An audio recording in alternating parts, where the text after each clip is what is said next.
بسم اللہ والصلاۃ والسلام علی رسول اللہ۔ عزیز دوستو، میں امید کرتا ہوں آپ سب لوگ جو ہمیں دیکھ رہے ہیں آپ خیریت سے ہوں گے۔ اللہ تعالیٰ سے دعا ہے کہ اللہ تعالیٰ آپ کو اپنے حفظ و امان میں رکھے۔ دوستو، آپ نے مری کا حسن سنا ہے، اسلام آباد کی خوبصورتی سنی ہے، آپ نے مری سے اگلے علاقے جو ہیں ان کا حسن سنا ہے، ان کی خوبصورتی سنی ہے۔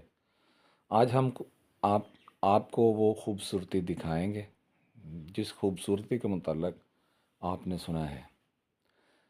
یہ جس مقام پہ ہم اس وقت کھڑے ہیں یہ باڑہ گلی ہے، یہ مین روڈ ہے جو روڈ اسلام آباد سے ہوتی ہوئی مری سے گزرتے ہوئے یہ روڈ جاتی ہے ایبٹ آباد۔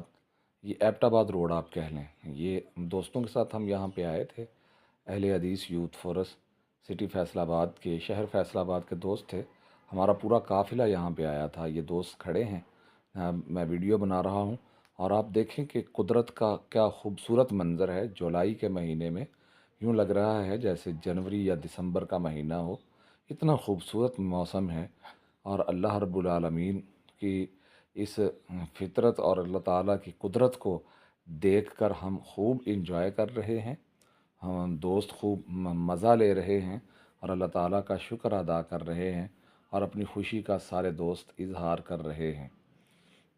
یہ بل کھاتی سڑک نیچے کو جائے گی اور بڑا خوبصورت منظر بنتا ہے جہاں پہ ہم کھڑے ہیں۔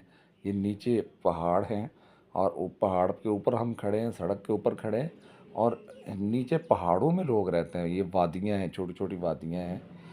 یہ باڑہ گلی کا مین سٹاپ ہے، یہاں سے اس سٹاپ پہ سڑکیں نیچے کو اترتی ہیں، نیچے وادیوں میں جاتی ہیں۔ ان پہاڑوں پر بھی آپ کو انسانی زندگی ملے گی۔ یہ باڑہ گلی کی مسجد ہے جس مسجد میں ہم ٹھہرے تھے، اور یہ باڑہ گلی کی سڑک ہے، اور یہ اس علاقے کو بنیادی طور پہ کہتے ہیں گلیات کا علاقہ۔ کہتے ہیں کہ اس علاقے سے شاہ اسماعیل شہید اور سید اسماعیل شہید رحمۃ اللہ علیہ جو جنگ آزادی کے عظیم ترین مجاہدین تھے وہ یہاں سے گزرے ہیں۔ تو یہ ایک بہت خوبصورت علاقہ ہے۔ یہ اس علاقے کا یہ دوسرا حصہ ہے باڑہ گلی سے تھوڑے فاصلے پر۔ اس کو کہتے ہیں یہ توحید آباد یا گھوڑا گلی۔ بہت ہی خوبصورت مسجد ہے، جامع مسجد توحید اہل حدیث۔ یہ اس مسجد کی بنیاد سے اس جگہ کا نام توحید آباد ہے، اور یہ توحید آباد بھی ایک خوبصورت